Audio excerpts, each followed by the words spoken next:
ఈరోజు చికెన్ బిర్యానీ చేసుకుందాం. ఎలా చేయాలో చెప్తాను. ముందుగా 1/2 kg బాస్మతి రైస్ కడిగి పెట్టుకోవాలి. తర్వాత 1/2 kg చికెన్ తీసుకున్నా అండి. ఫస్ట్ కొద్దిగా పసుపు, తర్వాత సరిపడా కారం, కొద్దిగా ఉప్పు, కొంచెం అల్లం వెల్లుల్లి పేస్ట్, కొద్దిగా కొత్తిమీర, అలాగే నిమ్మకాయ, ఒక నిమ్మకాయ సరిపోతుందండి. కొన్ని బ్రౌన్ ఆనియన్స్ అండి, కొద్దిగా పెరుగు, కొద్దిగా ధనియాల పొడి, కొద్దిగా బిర్యానీ మసాలా. నేనైతే ఇది ఉందని వేసుకుంటున్నా, మీరు ఒకవేళ ఇది లేకపోతే గరం మసాలా కూడా వేసుకోవచ్చండి. ఇదంతా ఒకసారి మిక్స్ చేసుకొని ఒక 1/2 అవర్ పక్కన పెట్టుకోవాలండి. ఈ మసాలాలన్నీ చికెన్కి పట్టేలా బాగా కలుపుకొని ఒక 1/2 అవర్ పక్కన పెట్టుకుంటే సరిపోతుంది. బాస్మతి రైస్ స్టవ్ ఆన్ చేసి స్టవ్ మీద పెట్టుకోవాలి. తర్వాత ఒక 2 ఇలాచి, ఒక దాల్చిన చెక్క, బగారా ఆకు, బగారా పువ్వు, ఒక 4 లవంగాలు, మరాఠీ మొగ్గ, అనాస పువ్వు, ఇది జాపత్రి, సాజీరా, సాల్ట్, కొద్దిగా ఆయిల్ ఇది ఒకసారి కలిపేసుకొని పక్కన స్టవ్ మీద పెట్టుకుందాం. 80% వరకు ఉడకాలి. నెక్స్ట్ బిర్యానీకి గిన్నె పెట్టుకోవాలి. గిన్నె వేడెక్కిందండి. దీంట్లో సరిపడా ఆయిల్, కొద్దిగా నెయ్యి, ఆయిల్ హీట్ ఎక్కిందండి.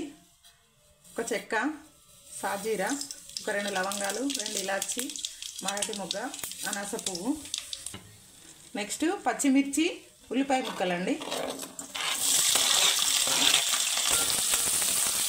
ఇది కొంచెం వేగే వరకు వేయించుకోవాలి. రైస్ ఉడుకుతుందండి. ఉల్లిపాయలు కొంచెం వేగాలండి, ఇంకా కొద్దిగా.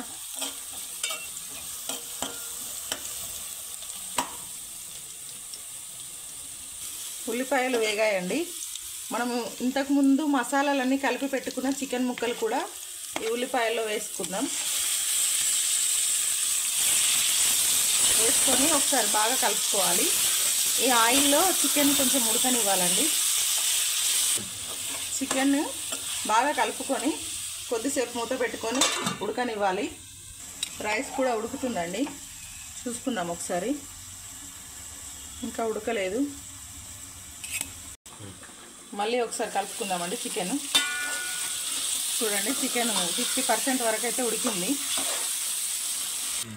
రైస్ అయితే ఉడికిపోయిందండి. వాటర్ ఏమీ లేకుండా ఇలా చూసుకొని చికెన్ మీద వేసుకుందాం.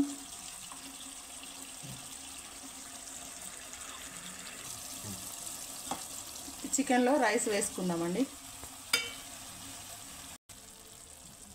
అయిపోయిందండి. ఇది వేసుకొని అన్నం తొందరగా మాడిపోకుండా ఉండడానికి పెంక పెట్టుకుంటున్నాను. పెంక పెట్టుకొని ఈ గిన్నెను దాని మీద పెట్టి ఫుల్ మంటలో 5 నిమిషాలు, సిమ్లో 10 నిమిషాలు ఉంచుకోవాలండి. దమ్ పెట్టుకోవాలి. కొద్దిగా ఎల్లో కలర్ ఫుడ్ కలర్ వాటర్లో కలిపి వేసుకోవాలి. నచ్చితే వేసుకోండి, లేకపోతే లేదండి. నెక్స్ట్ కొత్తిమీర,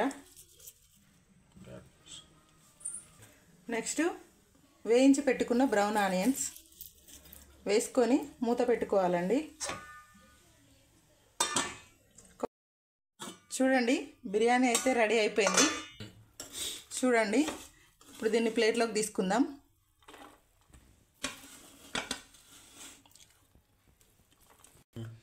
చూడండి, బిర్యానీ అయితే ప్లేట్లోకి తీసుకున్నామండి. నిమ్మకాయ, ఉల్లిపాయలు పెట్టుకొని తింటే సూపర్గా ఉంటుందండి బిర్యానీ. మీకు కూడా నచ్చినట్టయితే నేను చెప్పిన ప్రాసెస్లో చేసుకోండి. చాలా చాలా బాగుంటుంది. నా వీడియో నచ్చినట్టయితే నా ఛానల్ని సబ్స్క్రైబ్ చేసుకోండి. ప్లీజ్ సపోర్ట్ చేయండి.